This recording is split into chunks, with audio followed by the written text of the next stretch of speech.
नमस्कार दोस्तों, स्वागत है आपका विज़डम विज़न में। आज सुनिए एक और मोटिवेशनल कहानी जिसका शीर्षक है जीत आपकी।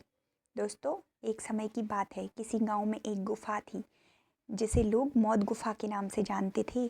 कोई भी उसके आसपास भी नहीं जाना चाहता था। ऐसा इसलिए था क्योंकि उस गुफा में आज तक जो भी गया था कभी लौट कर नहीं आया था। लोग उस गुफा के बारे में सोचकर डर जाते थे। अब उस गुफा में लगभग 300 लोग जा चुके थे और कोई भी लौटकर नहीं आया। उसी गांव में एक युवक आया और उसे इन सब बातों पर यकीन न हुआ कि आज के ज़माने में कहीं ऐसा होता है।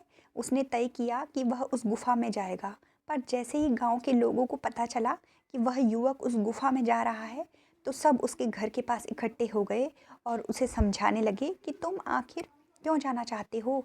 अगर गए तो लौटकर वापस नहीं आ पाओगे।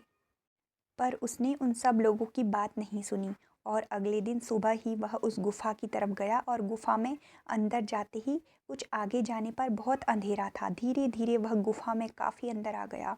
तभी उसको लगा कोई उसका पीछा कर रहा है और किसी ने पीछे से उसे धक्का दिया। युवक ने पीछे पलटकर देखा तो वहाँ 4 आदमी खड़े थे।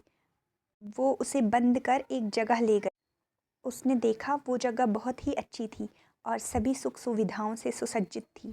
उन 4 आदमियों ने उसे बताया, हम भी इसी गुफा में आए थे, पर यहाँ इतनी सुविधा देखकर यहीं रुक गए। तुम्हें डरने की आने के लिए तुम्हें धक्का दिया था।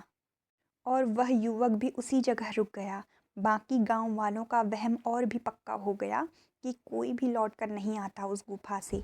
इस कहानी को अगर हम अपनी ज़िंदगी में देखेंगे कि अक्सर कोई भी नया काम शुरू करने से पहले लोग हमें तरह तरह से डराते हैं कि इस काम को करोगे तो ऐसा होगा वैसा होगा। हम पहले भी कर चुके हैं।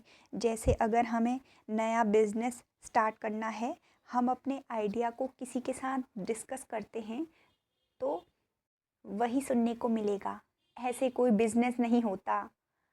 तो हम बाकी गांव वालों की तरह डर कर रह जाते हैं और ज़िंदगी जैसे चल रही थी वैसे ही चलती रहती है, या उस युवक की तरह डर से जीत जाते हैं और उस काम को कर लेते हैं। फैसला हमेशा हमको ही लेना होता है। दोस्तों, बात कड़वी है पर सच है। लोग कहते हैं तुम संघर्ष करो, हम तुम्हारे साथ हैं।